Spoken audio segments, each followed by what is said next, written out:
Hello everyone, present indefinite tense में आज हम पढ़ेंगे पार्ट नंबर 6 में रिपीटेड एक्शंस। कि जो रिपीटेड एक्शन होते हैं वो क्या होते हैं और उनको इंग्लिश में किस तरीके से ट्रांसलेट करते हैं। उससे पहले हम लोग पढ़ेंगे वर्ब में एस जोड़ना। इससे पहले हम लोग पार्ट 1 पढ़ चुके हैं जिसमें हमने आपको बताया था यदि किसी वर्ब के अंत में O C H S H S S X Z आता है तो उस वर्ड में हम लोग ये जोड़ देते हैं, ठीक है बेटा, अदरवाइज एस जोड़ते हैं। अब रूल नंबर जो 2 है वो कहता है वाई से पहले कोई वोविल जैसे ए ई आई ओ यू हो। वाई किसी वर्ड के लास्ट में आपने देखा कि भाई लास्ट में वाई आ रहा है लेकिन उससे पहले क्या रहा बेटा, कोई वोविल आ रहा है। क्या रहा बेटा, कोई वोविल। तो उस वाले वर्ड में तो आप केवल एस जोड़ते हैं, वो बन जाएगा प्लेस। समझने की कोशिश करिएगा। और फिर से देखिएगा आप लोग, वाई से पहले अगर कोई भी अगर वोवेल आएगा तो आप केवल एस जोड़ते हैं, सिंपल सा रूल है। समझने की कोशिश करें तो बन जाएगा सेज। देखा भी होगा आप लोगों ने सेज। जब आपने डायरेक्ट इनडायरेक्ट सेंटेंस पढ़े होंगे तो पढ़ा होगा ही सेज टू मी, पढ़ा ना, ठीक है। अगर नहीं पढ़ा तो अभी हमने आपको बताया।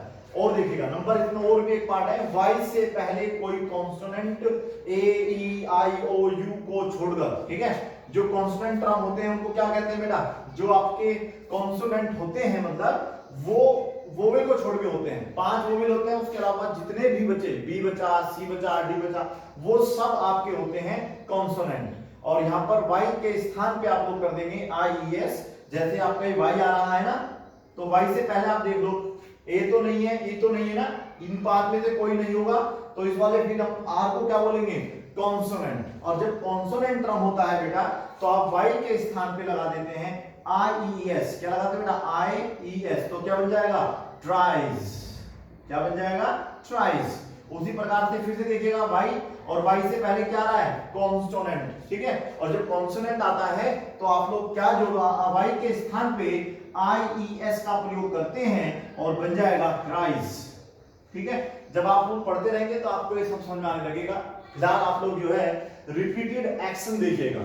रिपीटेड एक्शन जो है वो हमेशा से लग के बनाए जा सकते हैं, अक्सर से, कभी कभी, कभी कभार, ठीक है। इस प्रकार से जो हमारे वर्ड्स होते हैं उनको जब हम साथ में लगाते हैं तो रिपीटेड एक्शन वहां पे बन जाते हैं। जैसे हमेशा को हम बोलते हैं ऑलवेज। हमेशा के लिए आपको एक मैं वाक्य बना के दिखाता हूं हिंदी में, देखिएगा। वह हमेशा लेट आता है। वह हमेशा लेट आने का मतलब कोई रिपीट हो रहा है। कल भी लेट आया था या 2 दिन पहले भी वो लेट आया था और वो अभी भी लेट, यानी कि उसकी एक आदत बनी हुई है कि वो हमेशा लेट आता है। तो लेट आता है, it is a repeated action. तो ये आपका रिपीटेड एक्शन हुआ।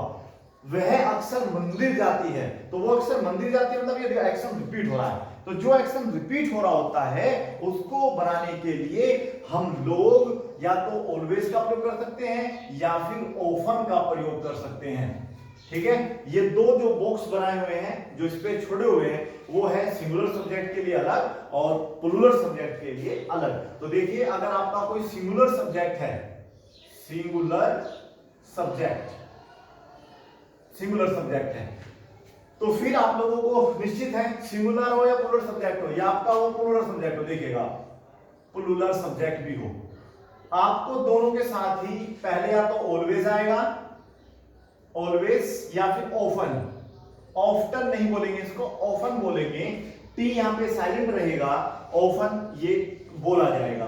उसके बाद बेटा सिंगुलर सब्जेक्ट है तो निश्चित है कि वर्ब की जो फर्स्ट फॉर्म होगी उसमें आप लोग एस या ई एस जोड़ देंगे।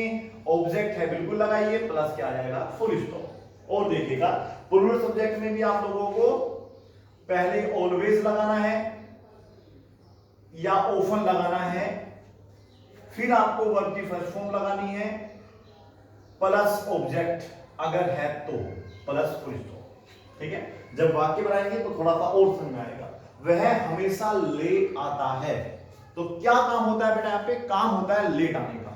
अब लेट मैं आता हूं या तुम आते हो या कोई वो लड़का या लड़की है वो लेट आता है, कौन आता है, वह लड़का लेट आता है या वह आदमी लेट आता है, तो वह को हम लोग ही बोलते हैं। तो यहां पर बेटा ही आ जाएगा। अब ये तो निश्चित हो गया है। अगर हम लोग रिपीटेड एक्शन की बात करते हैं, डेली एक्शन की बात करते हैं, अगर हम लोग अपना बात करते हैं हैबिट्स की, यूनिवर्सल ट्रूथ की, तो ये सिंपल है। अगर वहां पे ही आ रहा है तो आपको वर्ब में एस लगाना है। लेकिन अभी हमने आपको बताया वर्ब से पहले आपको ऑलवेज या ऑफन का प्रयोग करना होगा। तो हमेशा की अंग्रेजी होती है ऑलवेज। तो यहाँ पे जो वाक्य बना वो बन गया ही ऑलवेज, और लेट आने को बोलते हैं बेटा comes late, comes late. S का प्रयोग करना जरूर सीखें। वह अक्सर मंदिर जाती है, तो ये एक रिपीटेड एक्शन है और इस चीज को अपने दिमाग में आप रखिएगा। अगर कोई रिपीटेड एक्शन होता है तो ये निश्चित है कि वहां भी हम लोगों को वर्ब में एस लगाना है यदि वो सिंगुलर सब्जेक्ट है। तो सी क्या होता है आपका सिंगुलर सब्जेक्ट? अक्सर को क्या बोलते हैं? ऑफन। ये जो ऑलवेज और ऑफन है ये वर्ब से पहले आएंगे, ध्यान रखना है आप लोगों को, ठीक है? जो वर्ब आप लगाने जा रहे हैं उस वर्ब से पहले। तो यहां वर्ब है जाना, जाने को बोलते हैं गो, पर ये गो नहीं होगा, क्या बन जाएगा? Goes to temple, goes to temple. बहुत बढ़िया। वह अक्सर यहां आता है, वह अक्सर यहां आता है, मतलब रिपीटेड एक्शन है, रिपीटिंग में हो रहा है, वो आता रहता है मतलब यहां पे। तो इसे आप बना सकते हैं ही ऑफन, ही ऑफन। अब यहां पर आ जाए बेटा कम्स हियर, कम्स हियर, बस बन गया सेंटेंस। आगे देखिए, वह हमेशा मेरी सहायता करती है, तो यहाँ पे वर्ब हुआ सहायता करना। सहायता मैं करता हूं तो I help you, I help him ऐसे लगाते हैं, लेकिन वह करता है तो यहाँ पे बेटा आ जाएगा ही, सी आएगा, सॉरी क्योंकि फीमेल की बात कर रहे हैं। तो she always, always helps me, helps me. Help क्यों नहीं आया?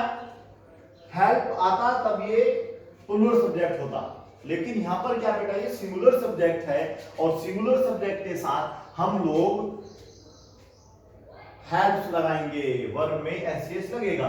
मेरे पापा, जब हम अपने पापा की बात करते हैं, मेरे पापा एक होते हैं तो वो भी सिंगुलर होता है, तो निश्चित है कि हम लोग माय फादर के साथ भी एस लगाएंगे।